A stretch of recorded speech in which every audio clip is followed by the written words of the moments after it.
Hi, good morning, everybody. Can you hear me properly? Okay. I'm talking about marketing, a retail perspective. Now, we've got some very insightful comments from the educators, from a hospitality perspective, from branding. I'm taking one field of it because this is such a vast field, you can talk from A to Z and never reach a conclusion. Retail sector, I think Mr. Ronak had raised the topic. Is it relevant today? Or is it being taken over by the retail sector? I think that is one of the most, I should say, critical question in today's date. But I just have one thing to say. With the digital age, with the online shopping, have you stopped going to the malls? Maybe the numbers have changed. You know, the name of the game is change. You have to evolve. You have to move on. But your market might change, your market might shrink, it's not going to disappear. How you play it is up to you. So I'm talking about marketing purely from a retail perspective. Just a little brief about myself. I'm from the toy industry. My company is called PlaySmart. We are distributors, we have a lot of leading brands. VTech is the #1 brand in today's date in infant and preschool toys. Crayola is the pioneer in stationery, arts and crafts. They are known for their crayons. It's a 100-year-old company. And we are present in all the leading specialty stores and everywhere that toys are stored. We are there in duty free. It's not about PlaySmart, but just to give you the perspective that I'm coming from and that I'm going to talk about. Now, we've discussed the various challenges that are there in this industry. Obviously, the crux of it is the right mix. What are you talking about? How you're going to talk about?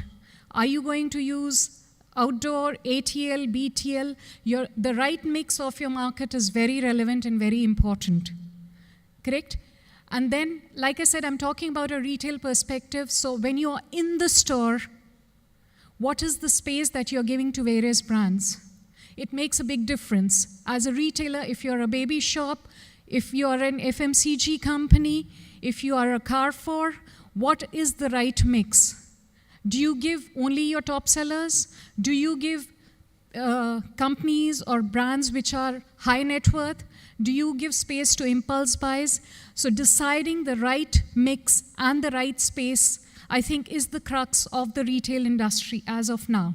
Then as marketers, when I'm talking about the right content, the message that you're going to convey to your customers has to be very clear.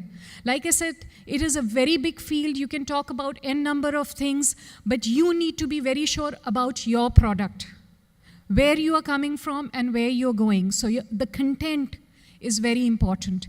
And the digital age. Now, being a retailer, you can incorporate the digital media into your I should say, basket. You bring it about, you bring it together, and you bring it a cohesive focus to work for you. That is how you work together. If you don't change, if you don't evolve, you get left behind. You could be the #1. Photocopiers came into the industry. Everybody was talking about photocopiers. Then came faxes. Everybody had to have a fax. Do companies even use faxes anymore now? Everything is online. So you do change, you evolve. You don't give up the business. You just change, innovate, and move on with it. And then, like Dr. Ken was talking about, the most important thing, your customers.